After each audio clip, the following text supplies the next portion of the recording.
네, 사이너머 오늘 신년 특집 방송 지난주에 이어서 우리 이태복 전 보건복지부 장관 모시고 두 번째 토론 이어가고 있습니다. 정 목사님, 이제 우리 장관님 모시고 듣다 보니까 저도 자꾸 욕심이 생겨서 빨리빨리 진행을 하면서 좀 많은 내용을 듣고 싶은 욕심이 생기는데요. 사실은 양심적 지식인 또 청소년기부터 좀 민족 문제에 많은 관심을 가지셨고 또 그런 경륜과 경험이 풍부한 분이다 이렇게 생각을 하는데 다음 주제로는 어떤 얘기 좀 나눠볼까요? 사이 넘어 처방도 좀 해야 될 시간이고. 예, 네, 그 말씀을 듣다 보니까 답은 있다. 문제는 그거를 누가 사명감 가지고 소명감 가지고 그것을 해결하려고 자기 몸을 던지는가. 이제 여기에 저는 핵심이 있다 이렇게 자꾸 느껴지거든요. 제가 언젠가 어떤 자료에 이렇게 언뜻 보니까 장관님은 복지부 장관 시절인가요? 네. 그때 그 집무실에다가 그 간이 침대를 갖다 놓고 거기서 불찰주여 아주 전념을 했다 하는. 야전 침대 장관이라는 소리를 들었는데 그러셨어요. 거기 사연이 있어요. 예, 왜냐하면 그렇게까지 했다고 그러시는데 예, 그것과 관련해서 그 당시도 그런 주장을 하셨지만 그 나오셔가지고도 그 아까 지난번에 예. 말씀하셨던 그 약값 예, 뭐 또 금리 또 뭐 네. 유류 그래서 국민석유 운동 뭐 네, 이렇게까지 아마 계속 전개해 오신 거로 알고 있는데 그 말씀을 뭐 이 짧은 시간에 다 할 수는 없고 예. 야전 침대 장관과 관련한 그 복지부 장관 시절에 좀 핵심되는 부분 좀 참 말씀해 이게 주시면. 우리 예. 복지부로서는 부끄러운 일인데 제가 청와대에 있을 때 복지부도 관장을 했지 않습니까? 그리고 여러 보고를 받고 문제가 있다는 내용은 이제 이렇게 수정하고 이렇게 고치라고 이제 계속 지시하고 뭐 그런 입장에 있었기 때문에 근데 복지부에 가보니까 이게 다 바꿨다고 하는 것들이 하나도 돼 있지 않아요. 네, 막 페이퍼로만 보고한 거죠. 예를 들어서 병원에 이제 심전도기를 포함한 팍스기 뭐 여러 장비가 의료 장비가 있잖아요. 근데 그 장비들 가운데서 연도가 지난 거 어떤 건 아예 재원이 없는 네. 그런 장비들을 시내 중요한 병의원들에 다 장착되어 있어요. 그것도 건강보험 적용해가지고 돈까지 주고 있어요. 근데 보면 이게 전부 효능이 없는 거예요. 그래서 이거 심각한 문제다. 생명과 관련된 거라서. 대통령한테 보고도 하고 그거 전부 다 저렇게 다 제거해서 빼내도록 네, 네. 그렇게 해서 다 100% 했다 하는 보고를 받았는데 막상 가서 확인해 보니까 전혀 아니에요. 네. 그것만 그런 게 아니에요. 여러 가지 문제가 많습니다. 이거 다 일일이 얘기하기에는 좀 나쁘끄러운 얘기이기도 해서 할 수 없이 그래서 그날부터 야전 침대 갖다 놓고 다 점검하고 보고받고 확인하고 그랬는데 이게 뭐 그때 제가 맨날 TV에 나와가지고 얘기할 때 TV 제가 나가고 싶어 나간 게 대통령이 이 장관은 말을 잘하니까 자주 나가서 설명 네. 정부 정책 설명해라.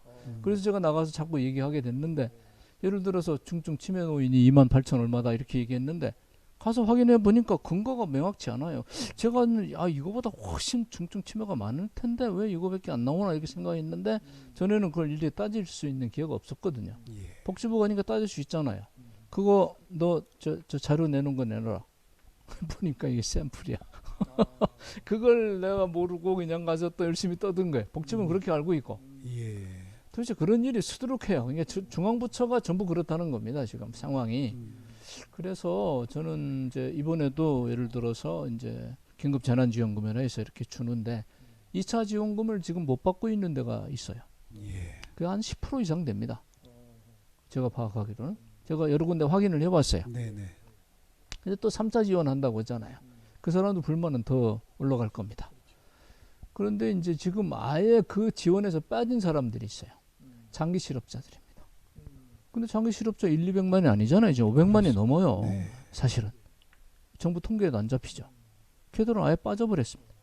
왜냐하면 그 사람들 생활에 지금 대책도 없고 문제가 없으니까 날품팔이 뭐 이 택시기사 뭐 여러 가지로 지금 어떤 소득을 얻으려고 발버둥 치는 세대거든요. 근데 거기에 대한 대책이 지금 없다는 거죠.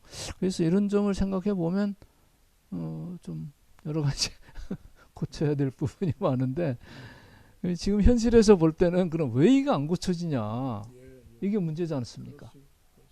근데 제가 볼 때는 대통령은 어떻게든 좋은 사람 임명해서 성과를 내고 싶어 할 거예요. 네. 어느 대통령인들 마찬가지거든요. 역사의 기록인데. 근데 잘할 줄 알고 임명했는데 이게 아니야 가면 계속 그런 일이 되풀이되고 있지 않습니까? 그거는 말하자면 우리 사회의 검증 시스템, 인사 추천 과정 이런 여러 가지가 이제 문제가 있는 거죠. 문제가 있습니다. 그리고 저는 또 드릴 말씀은 따로 있는데 그건 나중에 말씀드리도록 하겠습니다.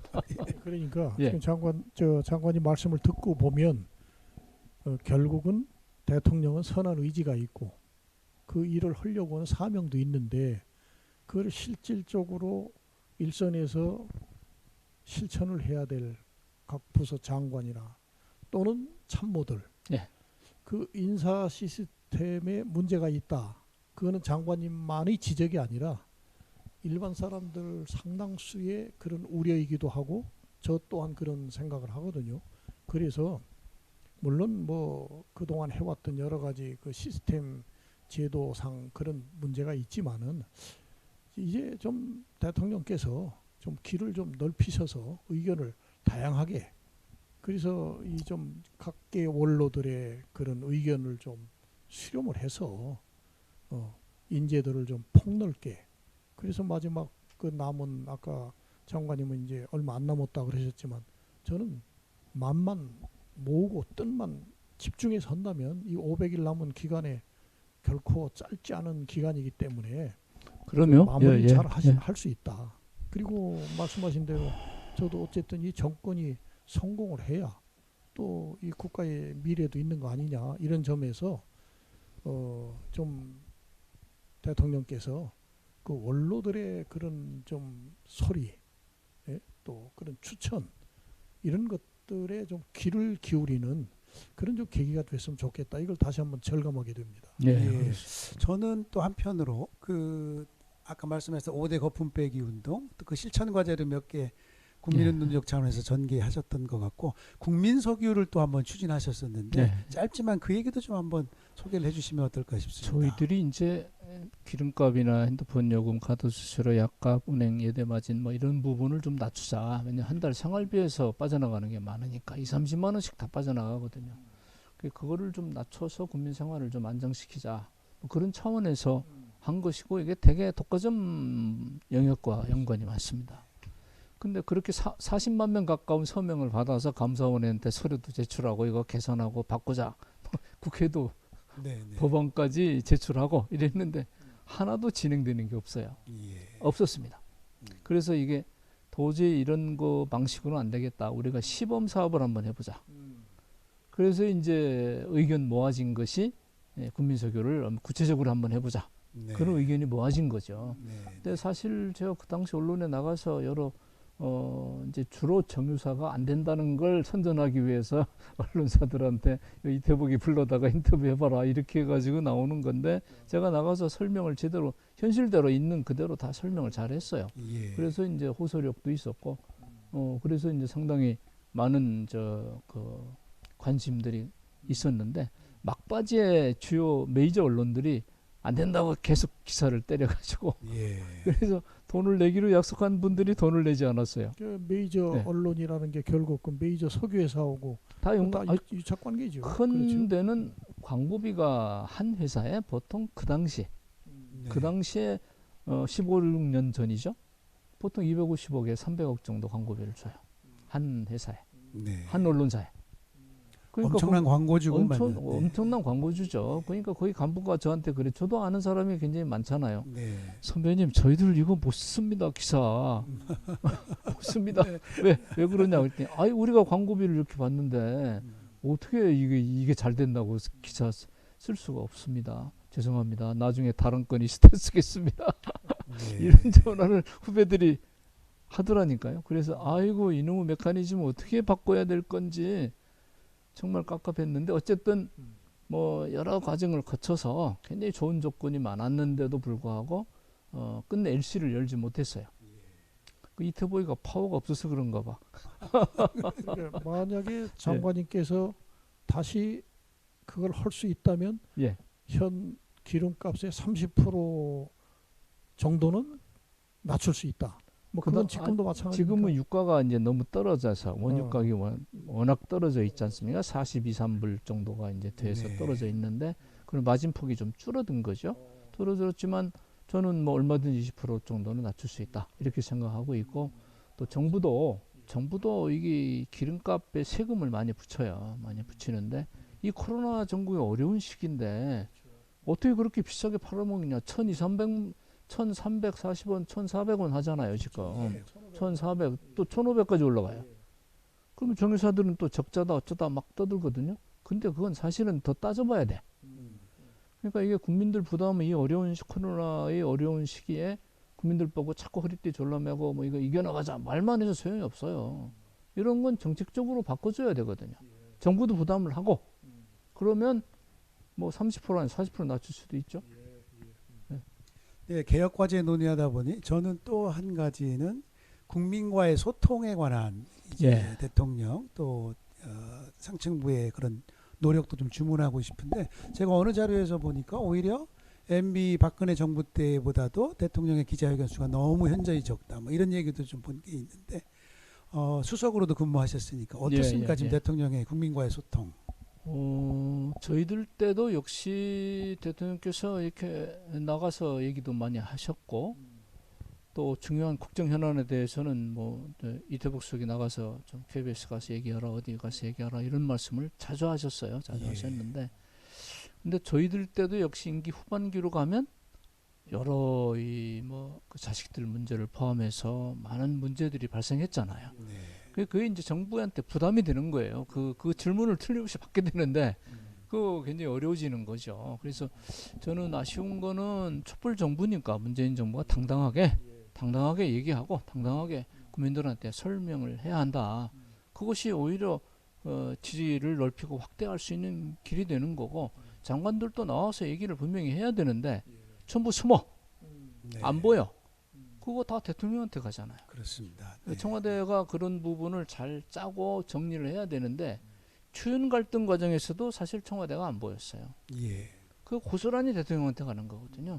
그건 좀 올바르지 않다. 네. 오히려 그게 더 많은 부담을 일으켜서 국정 운영에 심각한 장애가 된다. 네. 그렇게 생각합니다. 국민과의 소통이 뭐 단지 대통령이 모니터에 나와서 얘기하는 것뿐만이 아니겠죠. 수석 그렇죠. 보좌관들의 뭐 역할도. 여러 가지 방식을 통해서 예. 얘기할 수 있는 게 많은데 네. 그게 좀 아쉽습니다. 네, 오늘은 좀 그런 경험을 기반으로 한 제언을 해주셨기 때문에 이런 것들이 지금 대한민국 국정 운영에 잘 반영될 수 있기를 기대해 봅니다.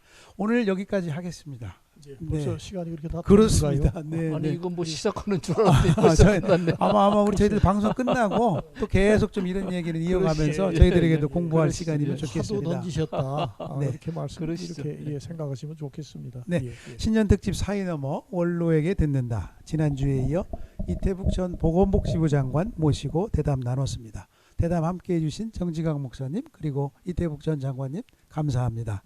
좀 마무리 말씀 그래도 한 말씀만 제가 부탁을 드리고 싶은데요. 장관님부터 좀 장관님 먼저 부탁드리겠습니다. 1분 동안. 네.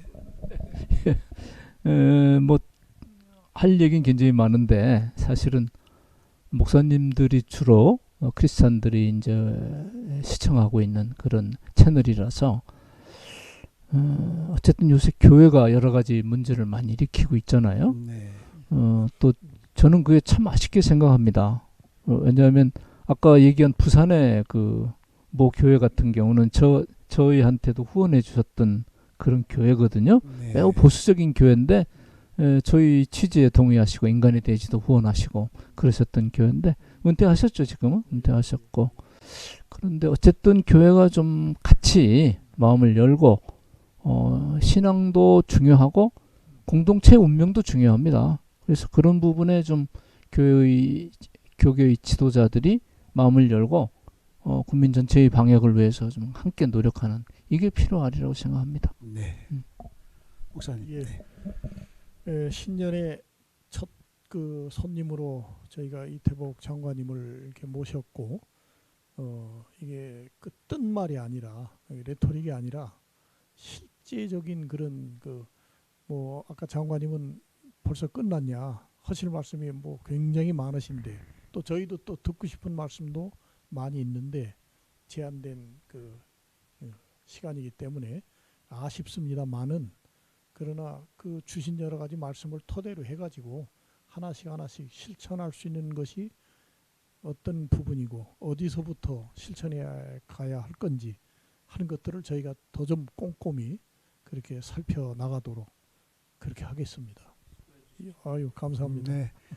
마침 또 장관님 마지막 말씀에서 사실은 사이 넘어 정신이 예수 정신으로 지금 우리가 사는 이 시대를 정직하게 바라보고 대안을 찾는 그런 방송으로 출발을 했기 때문에 오히려 마지막 멘트로 이렇게 잘 정리를 해주신 것 같아 다시 한번 감사드립니다. 네, 이어서 최수일 목사님과 함께하는 주제로 읽는 성경 이어집니다. 저희 사이 넘어는 다음 주에 찾아뵙도록 하겠습니다. 고맙습니다.